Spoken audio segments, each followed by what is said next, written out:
Assalamualaikum warahmatullahi wabarakatuh. Bismillahirrahmanirrahim. Alhamdulillahirabbil alamin. Wassalatu wassalamu ala asyrafil anbiya'i wal mursalin wa ala alihi wa ashabihi ajmain. Para hadirin, Bapak-bapak, kalau mungkin ada yang dimuliakan oleh Allah, sekali-kali biar nggak bosan ngajinya. Biasanya ngaji tasawuf itu ya juga berat, fikih juga berat. Tapi kalau orang itu pindah dari satu tema ke tema yang lain, biasanya itu memberi refreshing biar tidak bosan terhadap satu tema. Yang saya sampaikan pada sore hari ini sangat krusial, terutama ketika kita hidup di kota besar seperti Jakarta yang rural. Artinya kita tidak datang dari satu daerah. Boleh jadi kita ini satu bangsa, tapi dulu belajarnya itu yang belajar dari Muhammadiyah, yang belajar dari NU, ada yang dari Persis, ada yang dari Wasiliyah, Mahwaul Anwar, dan sebagainya. Namun yang perlu ditegaskan di sini bahwa ajaran-ajaran tersebut semuanya betul, meskipun tampaknya berbeda. Baik Bapak-bapak yang dimuliakan oleh Allah, judulnya adalah menyikapi perbedaan pendapat dalam masalah fikih. Kenapa saya tulis dalam masalah fikih? Karena ini satu-satunya yang membuat kita ini mempunyai banyak pilihan. Sementara kalau di dalam perbedaan pendapat dalam masalah akidah, ujung-ujungnya itu nanti adalah kafir mengkafirkan. Kalau nggak cocok sama saya berarti akidahnya beda, padahal masih sama. Nah, masalah fikih, masalah pemahaman itu tidak lepas dari satu masalah. Jadi hukum Islam itu bersumber pada Al-Quran dan Sunnah. Artinya dua sumber itu adalah acuan. Nabinya satu, Tuhannya satu. Allah dan Rasulnya itu tidak mungkin berbeda. Kalau berbeda berarti di situ ada kemustahilan yang terdapat dalam ajaran agama. Allah nyuruh gini, nabinya malah melakukan perbuatan yang lain. Nah itu nggak ada dalam Quran. Yang ada itu nabi taat kepada Allah dalam kaitan apa yang diperintahkan kepadanya. Dan dalam kaitan ini pula, ketika Rasulullah menjalankan perintah Allah, maka dia itu maksum, terjaga dari kesalahan. Maka penjelasan Al-Quran atau penjelasan hadis terhadap Al-Quran itu adalah hakikatnya itu sama dengan wahyu Allah. Karena kita sendiri, Pak, mohon maaf, nggak bisa sholat kalau hanya mengikuti Al-Quran, nggak bisa zakat kalau hanya mengikuti Quran. Harus dengan contoh yang dilakukan oleh Nabi. Nah, mestinya tataran idealnya atau yang disebut dasain idealnya itu adalah nggak ada perbedaan. Tapi faktanya perbedaan itu ada. Ini mengapa ini? Maka para ulama juga setelah memperhatikan berbagai masalah yang timbul dan mengamati gejalanya, berikut adalah penyebab-penyebab yang menimbulkan perbedaan pendapat. Jadi mengapa? Jawabannya adalah karena. Maka penyebabnya itu adalah satu, perbedaan makna kata.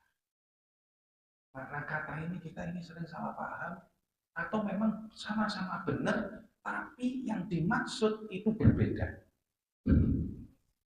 Sama-sama benar, tapi yang dimaksud berbeda. Nanti saya kasih contoh. Perbedaan riwayat. Nah, ini yang satu menilai dhaif, yang satu menilai hasan. Kemudian perbedaan penggunaan sumber hukum. Sumber hukum itu ada berapa Pak dalam Islam? Quran, Sunnah, sunnah, ijma, qiyas. 4. Itu yang disepakati. Yang tidak disepakati itu banyak lagi di luar Al-Quran dan Sunnah, ijma dan qiyas itu ada lagi. Yang pertama istihsan, masolihul mursalah, sadud dari'ah, amalu ahli Madinah, syar'uman qoblana, kemudian uruf, terus kemudian aslul ibadah. 7 yang tidak disepakati sebagai sumber hukum. Sementara 4 yang disepakati Quran, Sunnah, ijma, qiyas.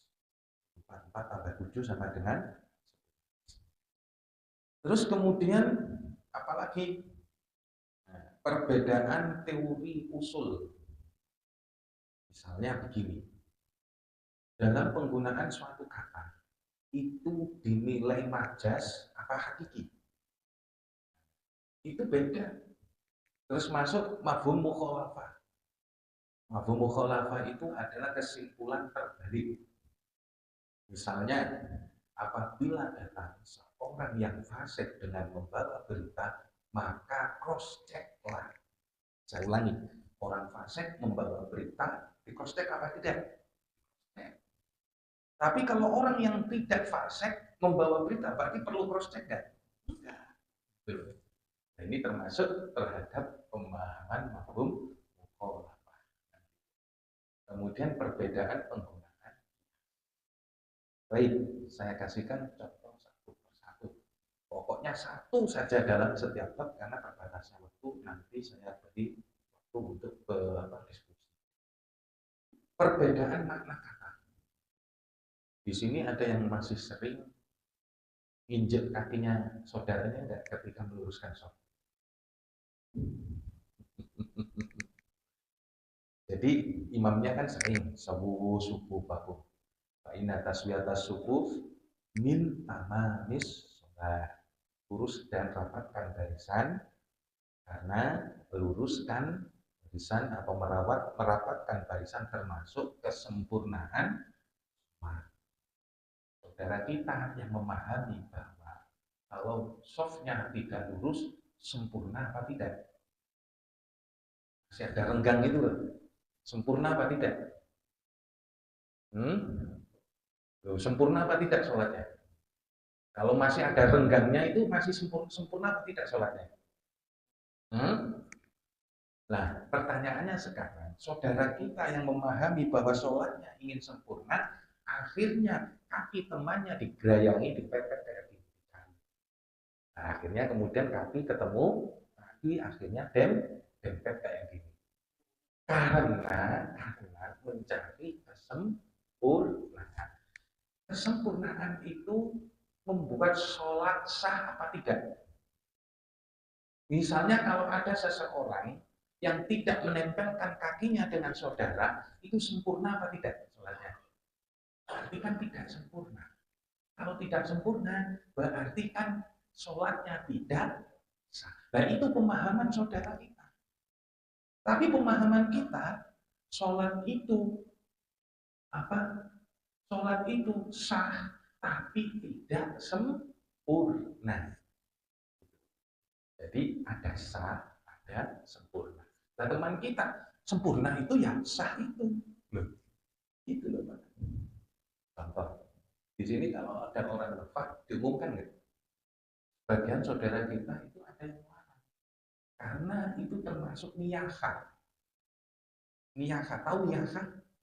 Niyahah itu nangis Pak, meraung-raung, merintih-rintih. Karena ditinggal mati. Tujuannya apa sih ngumumin di sini? Ngumumin di sini tuh biar apa?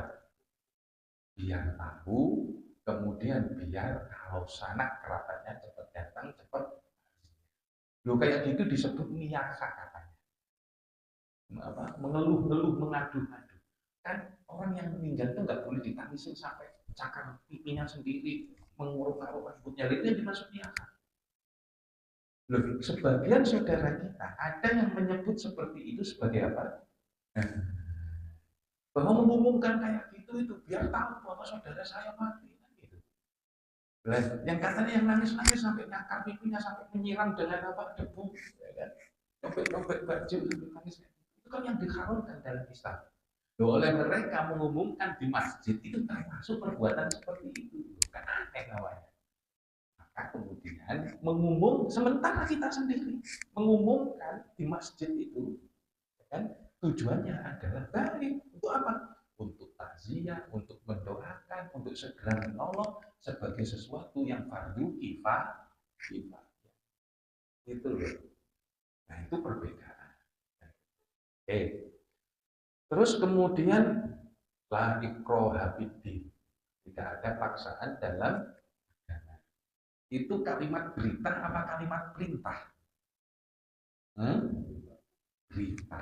Berarti kalau berita itu tidak dipahami sebagai perintah. Gitu loh maksudnya. Tapi teman-teman kita ada yang memahami. Jangan paksa orang itu masuk agama kita. Ya gitu. Teman-teman yang lain kalau ngalami itu berita bahwa tidak apa-apa memaksa. Kan itu cuma berita saja. Gak harus ditaati yang beritanya kayak gitu. Loh itu loh Pak. Oke, kita lanjut. Perbedaan riwayat. Perbedaan riwayat itu kadang begini. Satu orang menerima hadis, satu orang tidak menerima. Akibatnya ya sholatnya beda. Itu atau menerima hadis yang berbeda.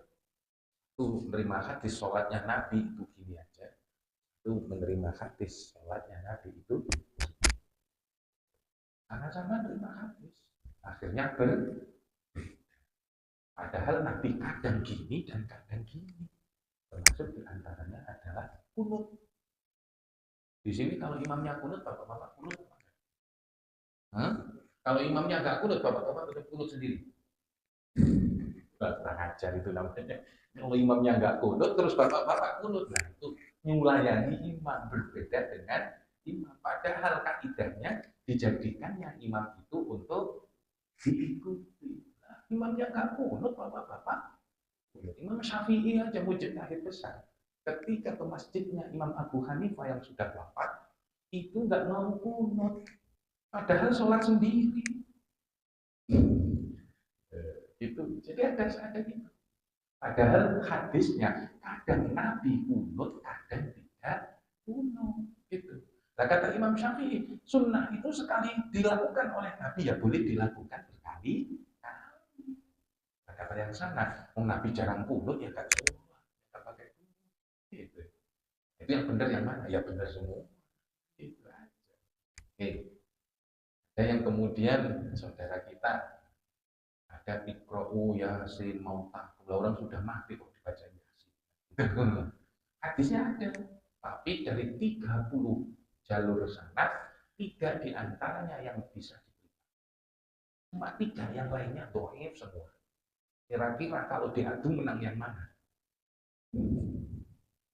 Saya sering ngasih kayak gini, tapi mungkin gampang dilupakan.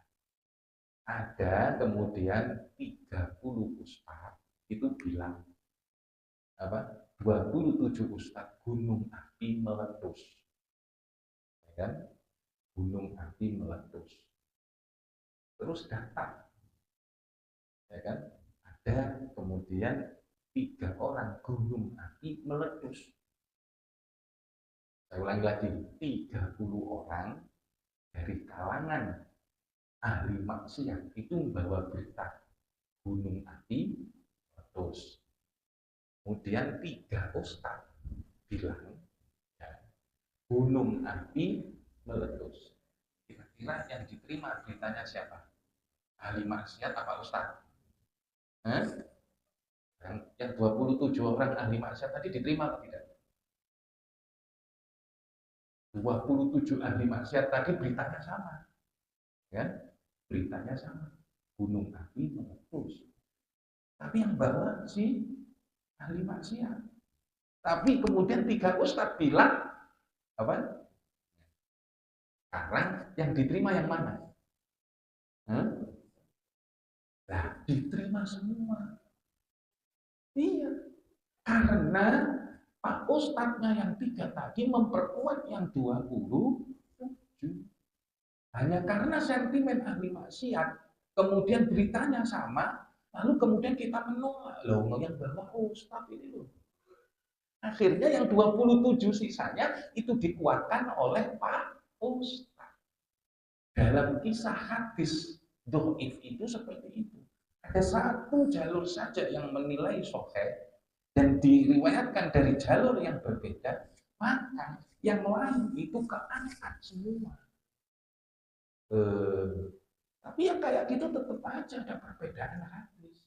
Misalnya Al-Albani menilai Iqra'u Yasin Mautaku itu hadisnya boleh, tidak bisa diamalkan. Begitu Pak. Akhirnya apa? Perbedaan dalam menilai status kualitas. Itu udah banyak di dalam saudara kita. Kalau tasya itu kan ada yang gini-gini, gitu kan? Itu hadisnya menurut Al-Manawi itu doif, tapi disahihkan oleh Al-Albani. Loh yang kayak gitu itu gimana terusan? Gitu loh. Ini kan doif ini menurut Al-Manawi. Ya, tapi oleh Al-Albani disahihkan. Itu gimana? Ya wis kalau sama saja. Gitu. Kemudian perbedaan sumber hukum. Bapak-bapak kalau bicara sholawat, kalau mengucap sholawat pakai sayyidina atau tidak? Ada yang nggak pakai? Hah? Semuanya pakai. Ya, berarti kalau pakai itu menggunakan istighfar. Kalau tidak pakai, loh, Nabi itu ngajarinya nggak pakai sayyidina, sampai kok pakai sayyidina sendiri itu loh. Loh, ada yang kayak gitu. Saya mengikuti sunnah. Kenapa? Rasulullah itu nggak pakai sayyidina, sampai kok pakai sayyidina. Gimana sih kan itu? Yang ikut sunnah itu gue apa lo? Sampai terjadi perbedaan kayak gitu. Nah, ternyata yang situ pinginnya ngikutin sunnah. Yang sini pinginnya menghormati Nabi. Karena Nabi bilang, anak sayyidu waladi Adam. Aku ini adalah tuannya, junjungannya manusia. Wala fakhr. Kalian tidak bangga kayak gitu. Terus kita kemudian, oh Nabi kayak gitu, itu tawadhu. Kayak gitu loh. Lalu kita aja ada tukang bakso bang, namanya Bang Paijo. Jo, bakso Jo. Dikasih apa enggak kira-kira? Ya kan? Nah, itu. Nah, terus kemudian sholat tarawih. Sholat tarawih di sini itu berapa? 8 rakaat apa? Pernah 36? Yang 8 rakaat itu ngikut sunnah? Betul? Betul. Yang 36 ngikutin amal ahli Madinah. Amalan ahlu Madinah, amalan penduduk Madinah. Kira-kira amalan penduduk Madinah itu buat sendiri apa dari Nabi? Loh, amalan penduduk Madinah itu loh buat sendiri apa dari Nabi? Kalau dipahami buat sendiri lah, Nabi itu hidup di Madinah. Berarti tradisi Madinah yang bersama Nabi itu yang bersumber dari Nabi. Itu umumnya ahli Madinah semuanya ngikutin Nabi, penduduk Madinah nggak buat sendiri. Itu kenapa? Karena penduduk Madinah itu yang dekat dengan Nabi, kemudian diriwayatkan. Ya, ternyata tarawehnya ada yang sampai 36 orang. Jadi agak bingung kita lah. Terus yang benar yang mana? Benar semua. Nabi itu kadang ya untuk kemudian memberikan contoh kepada umatnya, ya kadang delapan, kan gitu. Ya, tapi kalau di suatu saat ada yang menemukan 36 rakaat, yaitu berasal dari Nabi. Terus perbedaan teori usul. Nah, Umar itu pernah menggugurkan bagiannya mu'alaf itu nggak dikasih jatah. Kenapa? Karena Umar melihat mu'alaf akan udah kaya, mau ya sangat ikut jihad, dapat ghanimah. Karena di situ itu sudah mu'alafnya udah nggak ada yang kemudian dianggap sebagai penerima dari bagian saya. Karena menurut Umar orang ini dinanti-nanti atau diharapkan dapat memperkuat Islam. Nah, orang ini udah memperkuat Islam kok masih dikasih. Gitu.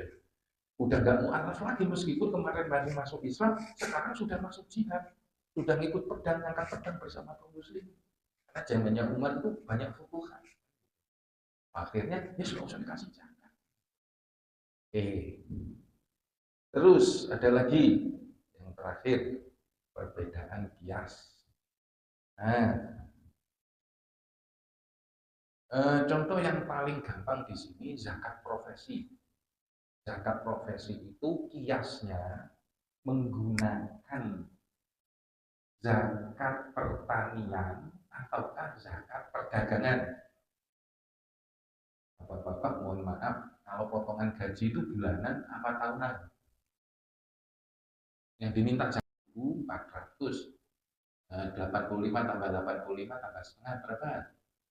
17 setengahnya 8, nah sekitar 2,4 atau 2,2, begitu Pak, kan?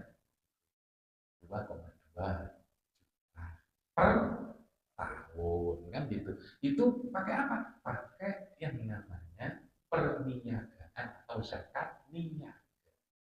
Lu beda Pak, tiap bulan itu kalau pertanian itu 5% minimal. Kalau kiasnya ke kias zakat pertanian. Demikian juga zakat fitrah dengan uang. Ya, boleh apa tidak? Kan? Kalau dengan uang berarti besok itu untuk iftar. Tuh, boleh nggak? Oh, silakan ada sikap kita gimana? Perbedaan pendapat ulama dalam fikih tidak boleh diingkari. Kan? Ini penting karena kita diberi pilihan oleh para ulama terkait pendapat. Contoh, mensewu bapak-bapak, kalau di rumah sentuhan sama ibunya batal apa tidak? Batal apa tidak? Habis wudhu mau sholat, mah ambilin arloji mah. Ya ambilin, ternyata tangannya nyentuh. Batal nggak wudhunya? Imam Syafi'i batal Pak. Karena bapak males wudhu lagi, ya sudah lah, ikut yang gampang saja, kan gitu. Wajar. Kenapa itu nggak bisa diingkari? Karena Nabi sebelum sholat itu ya juga pernah ngecut keningnya. Loh itu Nabi nggak bisa kemudian disamakan dengan kita. Gila. Apakah setiap sentuhan itu kemudian kita ini gak apa langsung greng gitu? Enggak, sentuhan biasa aja kok kan gitu. Wudhu lagi malah masuk angin kan gitu. Ya nggak usah wudhu. Itu madhab Syafi'i, mohon maaf, itu terlalu meributkan di zaman sekarang. Memilih pendapat yang sesuai dengan kondisi ruang dan waktu, mengikuti kondisi ruang dan waktu. Haji itu yang paling utama, jalan apa naik pesawat? Jalan kan yang paling utama, iya kan? Masya Allah. Tapi kayak gitu itu kemudian diterapkan sekarang, bagus apa enggak?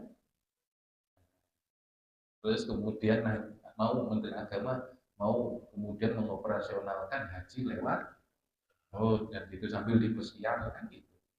Nggak tahu biayanya lebih besar apa lebih kalau sama mendingan enak laut Pak sambil liburan gitu. Membuat ketentuan berdasarkan pendapat yang dipilih. Nah, kadang begini Pak, dalam banyak hal, berdasarkan pendapat-pendapat yang ada, itu kita harus membuat ketentuan hukum yang berlaku untuk bersama. Gitu. Ya kan? Misalnya ada kemarin yang gampang sekali itu adalah tiap bulan Ramadan. Satu sok itu berapa? Ada yang 2,5, ada yang 3, ada yang 3,5. Betul nggak? Satu sok. Kalau soknya Imam Nawawi itu jatuhnya 3,5. Soknya yang kemudian umumnya jumhur ulama itu 2,5. Terus kita pakai yang mana kira-kira? Nah, untuk kemudian memilih pendapat tersebut terserah saja. 3 apa 2,5. Nah kalau ada 3,5 berarti kan gitu loh, tidak apa-apa. 2,5 diterima, 3,5 juga diterima. Tapi gitu. Oke, kalau musik kan Nabi itu begini, pernah gendong Aisyah gitu, nonton pertunjukan musik, gendong Aisyah. Aisyah kan masih kecil, gendong kayak gitu. Nah itu pernah. Tapi di suatu saat, ya kan, Abu Bakar datang, kan? Itu kemudian orang yang main musik itu dibanting semua rebananya, dan itu di hadapan Nabi, gitu. Berarti Nabi menyetujui apa? Kan ya, untuk menghibur Aisyah itu kemudian, kan gitu kan? Karena yang diajak kan nggak semuanya itu ahli Islam, imannya kuat kan gitu. Terus kemudian yang saat itu Abu Bakar membanting perbabnya atau gendangnya, itu menunjukkan dia Nabi juga menyetujui. Loh, kayak gini tuh gimana coba? Maka kalau kita mau, kalau kita mau ngikut yang boleh, ngikut yang boleh. Saya ini penggemar musik, bahkan musiknya nggak umum. Umumnya ustadz-ustadz itu seneng sholawatan, saya seneng musik rock. Musik rock, saya seneng. Kalau di mobil saya sendiri yang saya setel mesti musik rock, kan gitu. Ya, saya ngikutin. Apa maksudnya? Boleh melakukan musik, mendengarkan musik, asalkan tidak melalaikan. Karena aslinya musik itu sendiri nggak ada dalilnya, nggak ada dalilnya. Yang ada dalilnya kayak HP dulu Pak. HP ini jadi haram karena dibuat sarana nonton bokep. Haram itu HP. Tapi aslinya HP itu sendiri halal. Karena gara-gara dibuat nonton bokep, kesababan untuk menjadi haram, akhirnya HP juga haram. Dulu itu begini Pak. Sejak dilarang minum khamr, para sahabat itu ada yang mencari celah. Akhirnya anggur itu dimasukkan ke dalam geriba. Geriba itu kantong kulit ya yang diisi air. Nah itu anggurnya dimasukkan situ terus ditutup. Kira-kira apa maksudnya itu? Nah fermentasi akhirnya, akhirnya kemudian diminum agak gitu. Akhirnya Nabi melarang. Riba jangan diisi anggur, haram kayak gitu itu. Akhirnya setelah mereka paham bahwa yang dimaksud itu adalah haram karena menjadi khomer, dibolehkan lagi. Gitu. Nah, itu para sahabat kayak gitu. Jadi musik di sini meskipun khilaf di antara para ulama, silakan ambil pendapat yang membolehkan. Bebas. Enggak ada yang lain silakan. Enggak. Waalaikumsalam.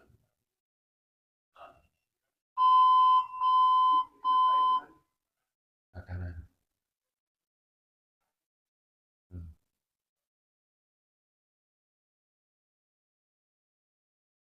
Seneng.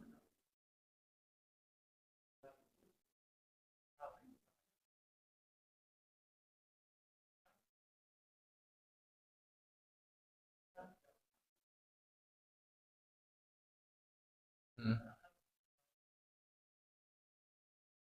Nah, selama itu tape, ingat Pak ya, selama itu tape, saya ulangi, selama itu tape halal.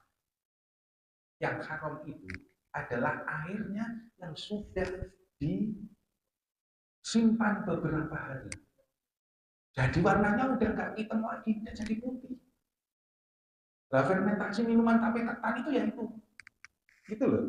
Selama masih jadi tape, baik singkong atau ketan hitam atau ketan putih atau yang dibungkus pakai daun kelapa, ya kan? Nah, itu halal. Saya ulangi lagi. Tapi kalau sudah kemudian baunya menyengat, yang diambil airnya saja, sehingga kemudian muncul kayak fermentasinya, kalau yang kemudian dituban namanya kuah algen, yang haram. tua legen, pohon apa? Nira. Gitu. Kalau yang dijual itu bukan, itu sadapan nira. Belum jadi tua. Kalau sudah jadi tua, sampai nggak kuat, Pak. Saya pernah. Saya pernah. Minum tua itu pernah. Dibawain teman. Ya mabuk juga. Tapi karena saya pernah yang tahu ini mabuk itu. Jangan kan gitu, saya pernah itu green sense. Nggak tahu, dikira rasanya kayak Sprite. Gitu. Ternyata non muslim gitu. Ya green sense. Green sense kadar alkoholnya sampai 10%. Bahkan lebih tinggi dari bir bintang.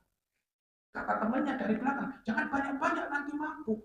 Alhamdulillah, dapat ngerasain saya. Oh nggak tahu Pak. Loh, ya haram itu kalau tahu. Kan gitu. Ya. Yeah. Hah? Hah? Hah? Hah? Hah? Enggak ada. Selama masih takut. Tak peduli. Saya udah habis banyak dan kadang buat sendiri. Loh iya, bahkan beli satu ember itu loh, yang pakai apa? Daun jambu itu loh. Selama jadi tape, enak. Satu, untuk ngilangin gatal. Ngilangin gatal. Kayak gini ini kan banyak gatal. Apa? Keringat buntet itu loh, yang keringat itu. Itu fungsinya. Iya, gitu. Ada lagi, monggo cukup. Cukup ya. Subhanakallahumma wa bihamdika asyhadu an la ilaha illa anta astaghfiruka. Baik, assalamualaikum warahmatullahi wabarakatuh.